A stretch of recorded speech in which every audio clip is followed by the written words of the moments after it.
Shalom Akyam. I want to give all praise, honor, and glory unto Yahweh, Bahasham, Yahweh Shai, Bahasham Rakakadash. Double honors to the other apostles of Great Millstone who teach and rule well, and Shalom to the sincere Akyam, spreading truth and sincerity. Shalom. In this video, I want to go into how the Most High has likened, us, as the nation of Israel to His most beloved, chosen plant upon the earth, which is the vine, and the process that it takes for a vine to produce fruit that is worthwhile, takes a couple of years. So the Heavenly Father choosing the vine as His most beloved plant, of all the wood of the trees upon the earth, basically. Because, we go into 2nd Ezra, the 5th chapter, the Most High also, He really loves the lily, the flowers. But of all that, which can be considered as wood, the vine has been chosen by the Heavenly Father as His most beloved, plant. And the thing is, like I explained already, the vine only bears fruit that is beneficial to the vine plant itself and to the vineyard to eventually bring forth grapes, to produce, delicious fruits, for various reasons, as the grapes to be eaten, wine to be made, and things like that. That takes a while, man. So you can also compare that, to how we in this truth, it takes a couple of years for us to develop as man, with the receiving of the knowledge, wisdom, and understanding, adjusting our mannerisms from men of the world, to, first and foremost man, and then man, of Yahweh Hashem Yahushai, because you need to become a man first before you can be a man of the Lord. You see, but that's a process, man. So I want to grab a couple of scriptures and build, my lesson around that. But the main direction that this video is going to take Yaratazah is concerning that, it's all going to happen in due time, that you're going to be more and more established, and that you will receive more responsibilities, and that you will, bear fruit yourself as well, with bringing in people and having people that watch your videos because of the content that you make, etc., etc., etc. But this is 2nd Esdras chapter 5 and verse 23, and said, O Lord, that bearest rule of every wood of the earth, and of all the trees thereof, thou hast chosen thee only one vine. So the Most has chosen the vine as a particular tree / plant, as his favorite. Verse 24, and of all the lands of the whole world, thou hast chosen thee one pit, and of all the flowers thereof, one lily. And that one pit that is referring to the land of Israel. Of course, we have in, the book of Revelation, the 9th chapter, it's talking about the bottomless pit. But the bottomless pit is actually referring to Europe, because it is not a piece of land. It has a lot of beneficial resources, in comparison to the Middle East, which is being referred to as the Fertile Crescent. Also is being mentioned how the lily, is the Heavenly Father's favorite flower. Reading on. And of all the depths of the sea thou hast filled thee one river, which is the River Jordan. The River Jordan is the chosen body of water, by the Heavenly Father, man, as his favorite. And of all the builded cities thou hast hallowed Zion unto thyself. And of all the fowls that are created thou hast named thee one dove. And of all the cattle that are made thou hast provided thee one sheep. And among all the multitudes of people, thou hast gotten thee one people, and unto this people whom thou lovest, thou gavest a law that is approved of all. So, the Most High, He has specific animals in specific places that He likes, man. But He also has a specific people upon the earth that He has chosen them to Himself, man. That He, gave His laws, statutes, and commandments to, because He loved them so much that He wanted them to walk in righteousness and in just ways, man. Because the Heavenly Father knows what is good. So if you have a son, you want, to take, you want, to take care of your children, man. You want to take care of your son. So you don't let him walk in crooked ways, man. You try to direct him in righteousness and in ways that is beneficial unto him, man. The same thing did the Heavenly Father with us, man.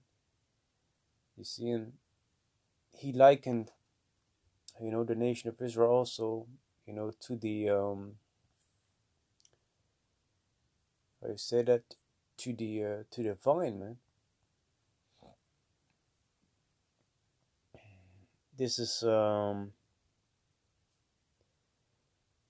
Isaiah chapter 5 verse 1. Now will I sing to my well-beloved a song of my beloved touching his vineyard. My well-beloved had a vineyard in a very fruitful hill.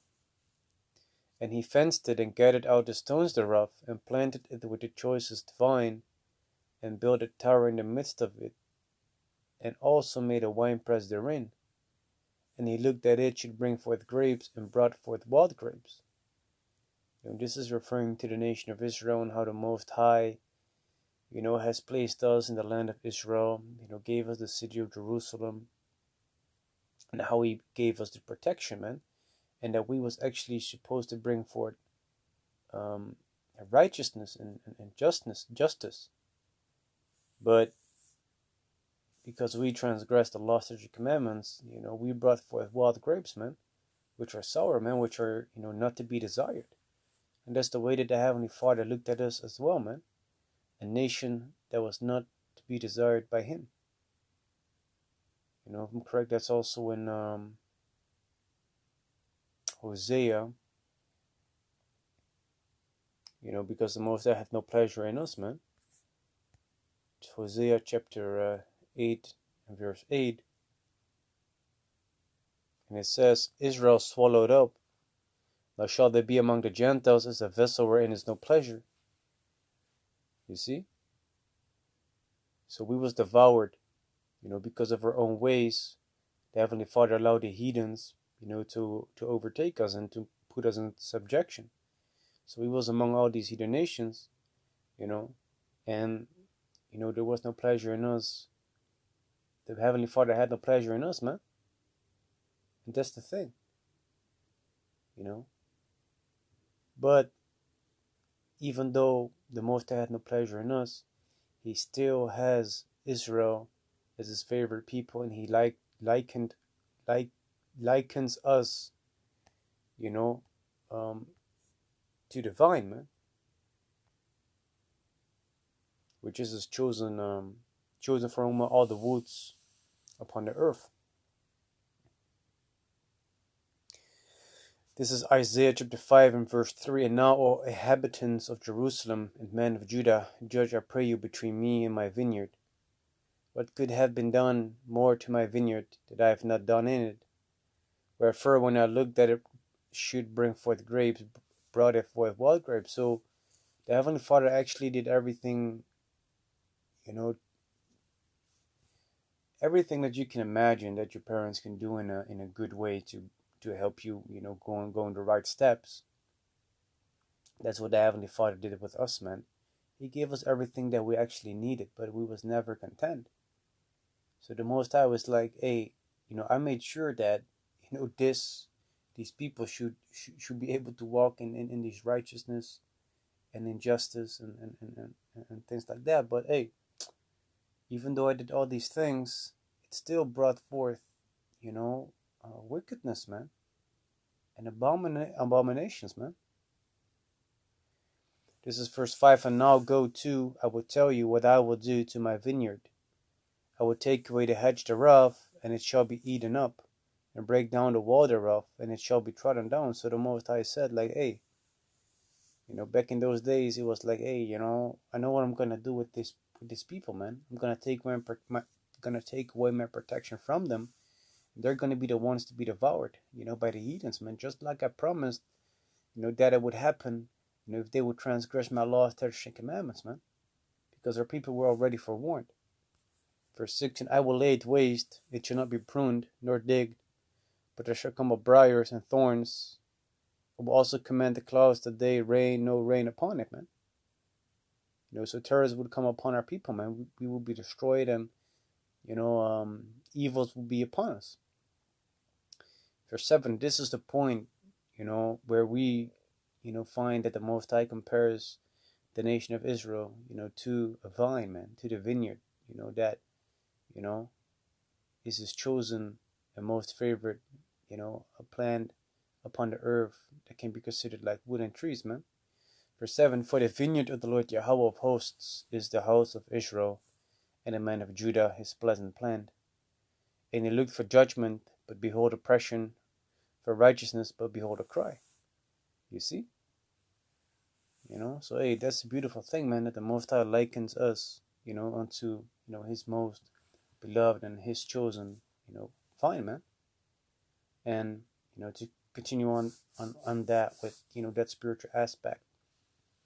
I already spoke about how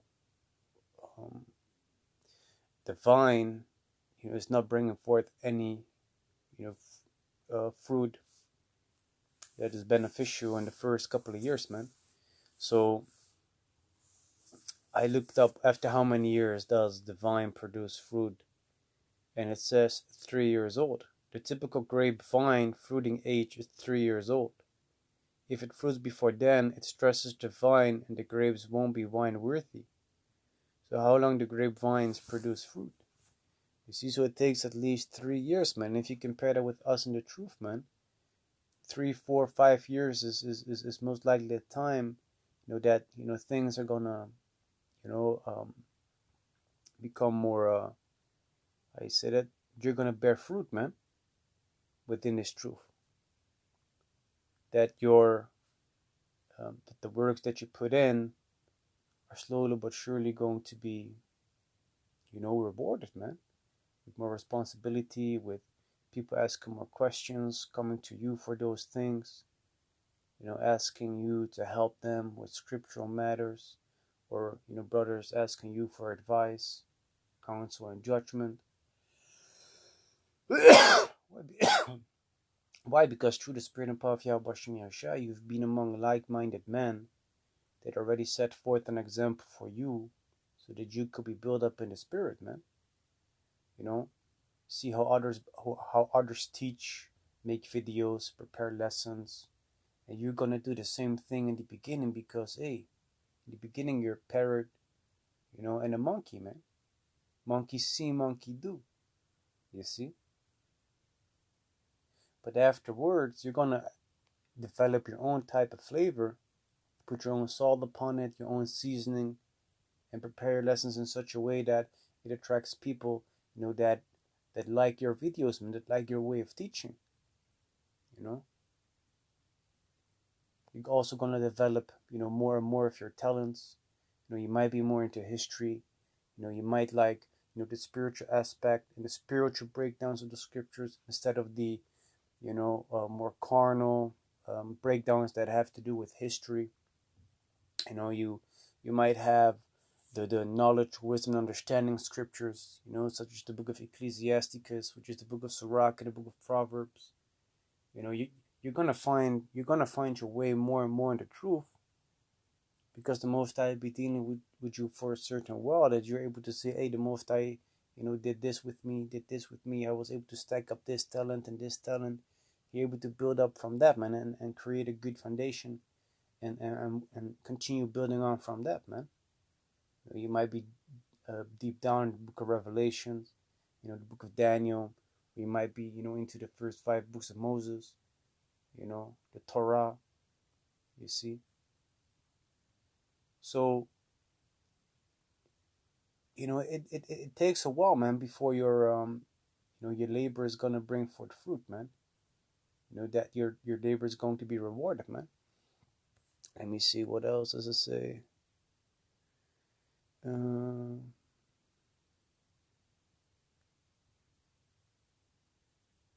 says, before embarking on your grape growing journey, it's important to know that it can take 3 or 4 years for vines to produce fruit, man.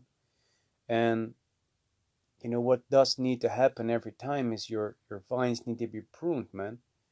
In order to prune, let me look it up, man. Why is the vine pruned?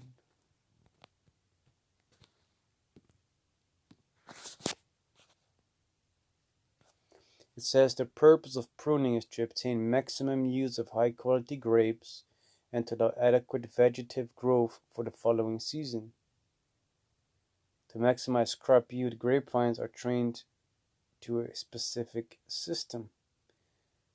You see, so the pruning, that happens to the actual vine, if we compare it to us in this truth, is being compared to, us doing away with, the things that are beneficial unto us, grow more, in the ways of Yahweh Bashem Yahushai, man. You see? Because pruning basically is taking away the vegetations and things that, you do not really like, about the plant, man, that is negatively impacting, the vine, man. Because you're able to direct it in certain ways,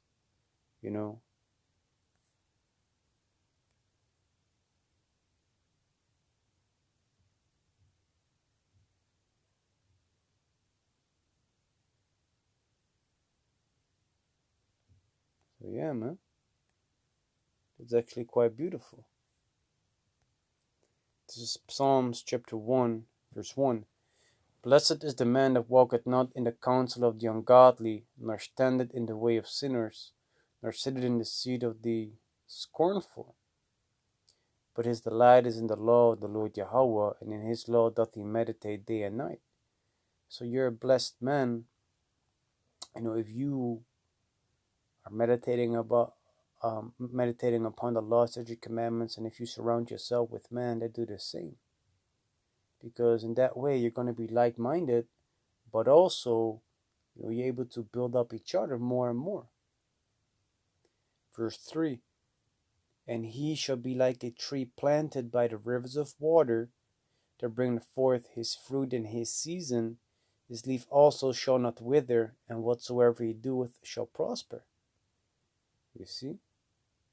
So just like the vine, that shall bring forth fruit in his season, in this truth, we will do the same if we meditate upon the scriptures, man. If we surround ourselves with like-minded men, and be built up in the spirit, man. You see? So, Eyar Tazah, this video was edifying. And with that, I want to give all praise, honor, and glory unto Yahweh, Bahasham Yahweh Shai, Bahasham Rakak Kodash. Double honors to the other apostles of Great Millstone who teach and rule well, and shalom to the sincere Akim, spreading his truth and sincerity. Shalom.